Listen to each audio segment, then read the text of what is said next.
Masech Shabbos Daf and Dalid begins in the middle of a discussion as to why the Mishnah on its list of malachos has several redundancies, some that are very similar to each other. The Gemara will offer an answer, have a problem with it, and then offer two answers to that and reject one of the two. Then we will get to the halacha of boer, which we'll discuss at length. The Gemara will quote a brisa, which is self-contradictory, offer 5 possible resolutions to the contradiction, which will teach us 3 halachos and halachos boer. Then we'll have 2 cases in halachos boer, which we will discuss. Then we go back to the Mishnah and discuss the rest of the malachos in the Mishnah one by one, trying to get to the bottom of what the principle of each malacha is. So first of all, we're discussing these redundancies. The Gemara had asked, why are there 3 separate malachos, borer, zorah, and meraked? Selecting, winnowing, and sifting, those are all the same. They're all removing the good parts from the bad parts of food, or separating the good parts from the bad parts. So the Gemara had answered, because each was a separate activity performed in the Mishkan. Any activity performed in the Mishkan counts as a separate malacha. So right away, the Gemara asks, so what do you mean? I can show you other examples of things which were similar, separate activities performed in the Mishkan. Take, for example, removing the shell, cracking the shell off a kernel of, let's say, wheat. So the shell was cracked off in 2 steps. First of all, you had animals thresh the grain that cracked off the hard shell. Then there was a thin husk on the food itself that rich people would have cracked off by having somebody smash the kernel with a mortar, with like a rock. That would break off this lighter, thinner shell, and that would make their bread that was made from that wheat into white bread. It would be white flour. If you left the husk on, you would have brown, you'd have whole wheat flour. So Gemara says, so why don't you count those as 2 separate malachas? We don't have 2 malachas there, we just have threshing, the cracking off of the outer shell. We don't have koitesh, which would be smashing, pounding the kernels in order to remove the middle shell. Obviously, just because the 2 steps were performed in the Mishkan is not a reason to list it as 2 separate malachos. So Gemara offers 2 answers. Abaye says we don't count the smashing to remove the thin shell for a different reason. That's because it's not an essential part of bread making. Not only do we have the list of malachos not only conforms to what was performed in the Mishkan, it also is organized in the manner of making things. So this is the order of malachos involved in the making of bread. So that step is not a necessary step for making bread, because only rich people did it, poor people didn't do it, and therefore it didn't count as a separate malacha. Rava says a different answer. Rava says because you can only have 39 malachos. Rebbe has a drasha where he says from dvarim, hadvarim, eila, that there has to be only 39. We already have 39, so we can't count that one. Now the Gemara rejects Rava's answer. The Gemara says, what do you mean? You have 3 malachos that are the same. So take out one of those 3, then you'll have 2 that are the same, and then have these 2 that are the same. That makes more sense than having 3 and 1, and then you'll still have a 39. So the Gemara prefers the original answer, which was a buy. Okay, now we go to halachos borer. So we have a self-contradictory brisa which says the following thing. It says you're allowed to do borer, you're allowed to select. If you have food in front of you, and let's restart. If you have food in front of you, there's a machlokas rishonim whether this is referring to food mixed with inedible waste material, or it's referring to different types of food, but you only want one, and therefore the one that you don't want is considered to be the bad things that you're trying to get rid of. Either way, you have food in front of you, and you want to separate the good stuff from the bad stuff. So the brisa says as follows. It says you're allowed to select and eat. You're allowed to select and leave it for someone else, but you're not allowed to select. And if you do, you have to bring a carbon chatas. 4 statements, contradictory. First it says you're allowed to select and eat, you're allowed to select and leave it, and then it says you're not allowed to select, and if you do, you have to bring a chatas. So what's going on over here? So the Gemara has 4 explanations. First of all, Ula's explanation is that you're allowed to select for today, you're not allowed to select for tomorrow. Rav Chisda says, how could you say that? You're not allowed to cook for today or for tomorrow. Why should you be allowed to select for today and not for tomorrow? So his explanation is that you're allowed to select a minimum amount which is less than the shear, less than the required amount, which is chayav v'karban chatos. And you're not allowed to collect more than that, and if you do, you have to bring a carbon chatas. So the Gemara rejects this. Rav Yosef says, what do you mean? Just because you do less than the amount that obligates you to bring a carbon doesn't mean you're allowed to do it. Still forbidden. Chatzi shir is aser. Machlokes minater midirabanan. It's still aser. So Rav Yosef says, I'll tell you what it is. You're allowed to. There's 3 levels here. You're allowed to select you're not allowed to select, and if you do, you're chayav chatas. That's three separate things. You're allowed to select, that means you're allowed to select by hand. You're not allowed to select, and it's only asher mid'arbanan. That's if you use a tool which is not the exact, it's not really the tool that is meant to be used for selecting. That's if you use a funnel or a plate to select beans from their shells, and you can shake it through, the beans around, they'll roll out, but the husks will stay behind. Not a very efficient manner of separating. If, however, you do it with a sieve, there's two types of sieves, a fine one and a thick one. If you use a sieve, that's asur d'oraisa. Okay.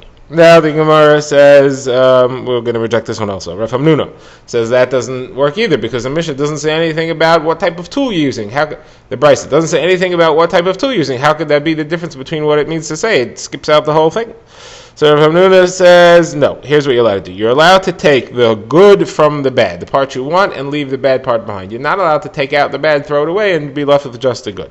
The reason for that would be because the Malach of Borer is designed, it's built on the processing of grain. When you process a grain, you throw away the bad. That's what you do, and then you keep the rest of it for storage. This would also be the reason that there should be a difference between using it today and using it tomorrow. Processing of grain is done for storage to use tomorrow or later. What you plan to use now and do now, or you just take the good from the bad, that's not called processing. That's called eating. It's part of the eating. Eating's okay. Anyway, so that's Rav Hamnuna's explanation, that the difference is whether it's good from the bad or the bad from the good. Abaye doesn't like that. Abaye says the Brisa doesn't say anything about that either. It doesn't say what's from what. So Abaye's answer, this is the Gemara's final answer, is that there are again three levels,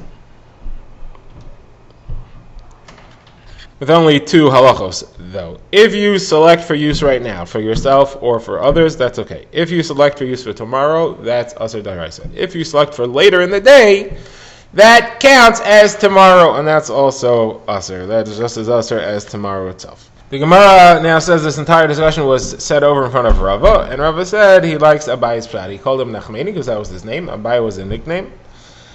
And that's the pshat that he likes. Now we learned from this three halachas. You're only allowed to select if you're taking the good out of the bad, you're doing it by hand, meaning you're not using a tool which is designed to assist in the borer process, and you're not doing it for long-term storage, you're doing it for immediate use, which means to an upcoming meal.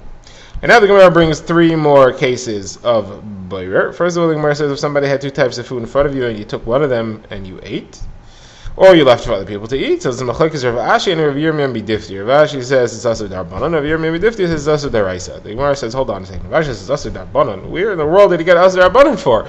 Our brisa had mutter and asur d'oraisa. Didn't have any asur d'arbanan.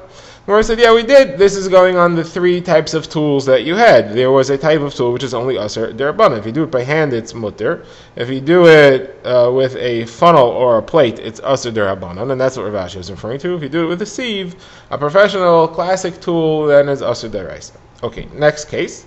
Gemara says Rav Dimi came from Eretz Yisrael, and he said there was a rotation of people who would be hosting the Talmidim.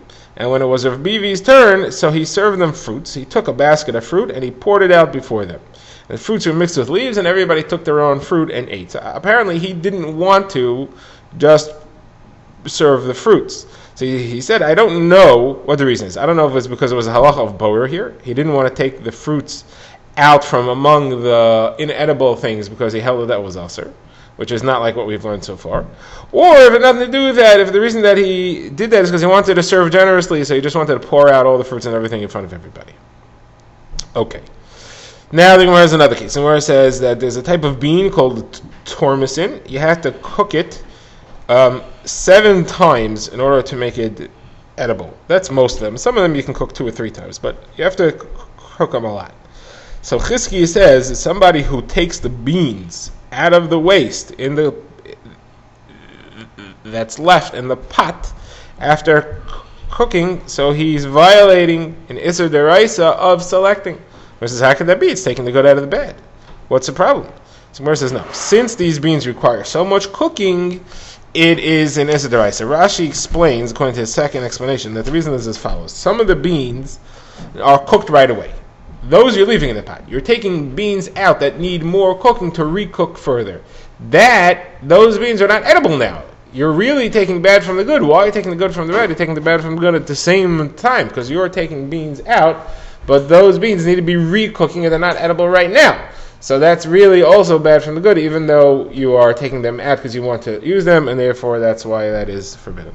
The Gemara now works through the next several malachas of the Mishnah. The next one on the list is grinding. So the Gemara says you can actually be grinding without grinding something if you chop a beet into small pieces. That counts as grinding, because the essence of the malacha is taking one object and turning it into a powder of sorts. Okay, next example is if somebody chops pieces of wood to use for a fire. That's also grinding. And Rav Ashi says, you know what, if you are careful about how long and how big the wood chips are, not only is it grinding, it's also machatech, cutting something to size, because you are designing it to be a specific size. Okay, next malacha in the Mishnah were lush and oife, kneading and baking. So the Gemara skips lush for now. The Gemara says the malacha that was performed in the Mishkan wasn't baking. It didn't bake anything in the Mishkan. What they did was that they cooked the plants that they use for making the dyes. So it should say cooking. Why does it choose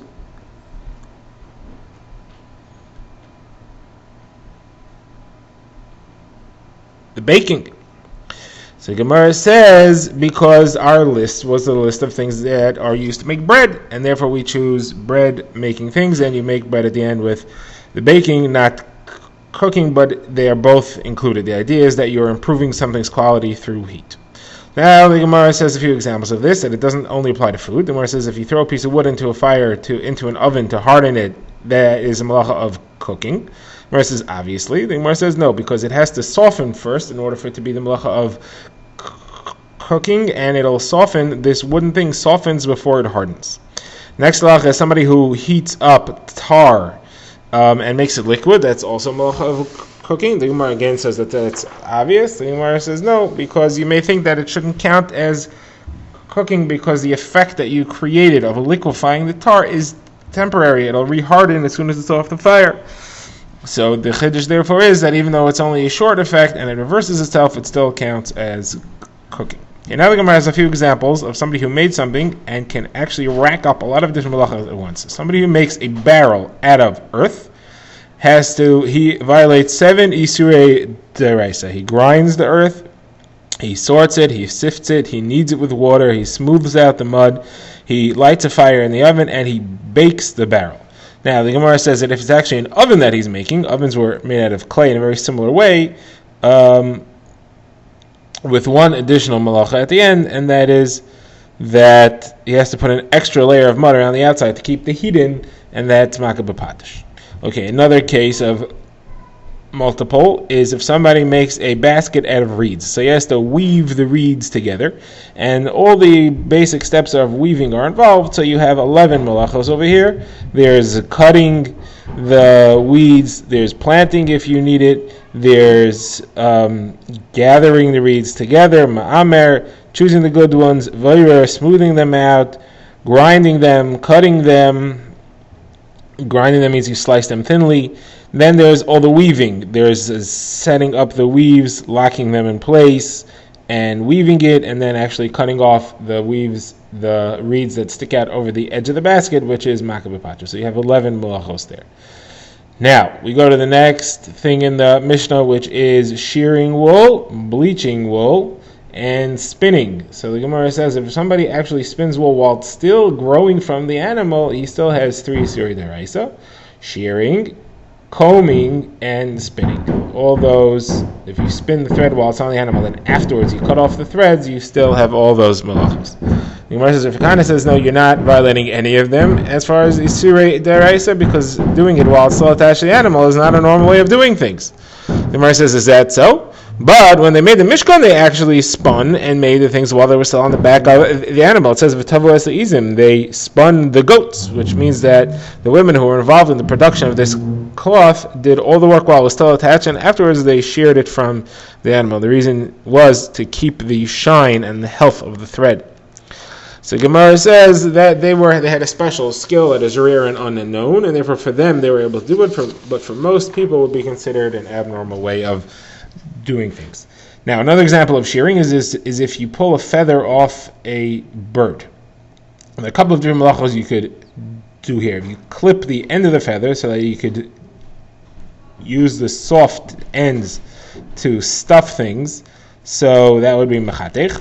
If you cut off the hairs on the feather, the soft threads from the stem of the feather, that would be smoothing, mimachek, I'm sorry. And when you actually pull the feather off the bird, that is concise, that is shearing. Okay, next in the Mishnah we had kosher and mater, tying and untying. So now the Gemara wants to know, where did this take place in the Mishkan? Where was tying and untying there? So the Gemara tries a few things. The Gemara says, first of all, when they set up the Mishkan, they would tie the cloth of the tents to the pegs. So the Gemara says that's not an Isser D'Oraisa because that is temporary. It's not meant to stay. So the Gemara says, okay, so it was when they wove, and sometimes the thread they were using for the weaving would break, and they would have to tie it back together to fix it. So the Gemara says, okay, that gives you tying, but where's untying? So the Gemara says, well, maybe it's because when they finished weaving, they noticed that you had two knots made from fixing broken threads near each other, and then that makes a lump in the weaving, so they had to untie one of them so that they wouldn't have a lump. The Gemara says, no, they didn't do that. They wouldn't leave it that way. That would be making a poor, low-quality cloth, and we did not do that in the Mishkan. So the Gemara says, okay, the way they had untying was when they fished the chilazon out of the water. They had to make nets, and making the nets involved tying and untying the nets. Okay, next on the list is the sewing. The Mishnah had said if you sew 2 stitches, so the Gemara asks, 2 stitches is not going to last, it's not going to fall out. Why does that count as a sewing? The Gemara says, you're right, it's only if he then ties the knots. He ties a knot with the ends of the thread. That's when it's going to last. Okay, next we had tearing. The Gemara says, where's tearing in the Mishkan? The Gemara says, because sometimes they would get holes in the curtains, the urea, and it would be because a worm chewed through it, and then they would have to tear out that entire section and sew in a new section.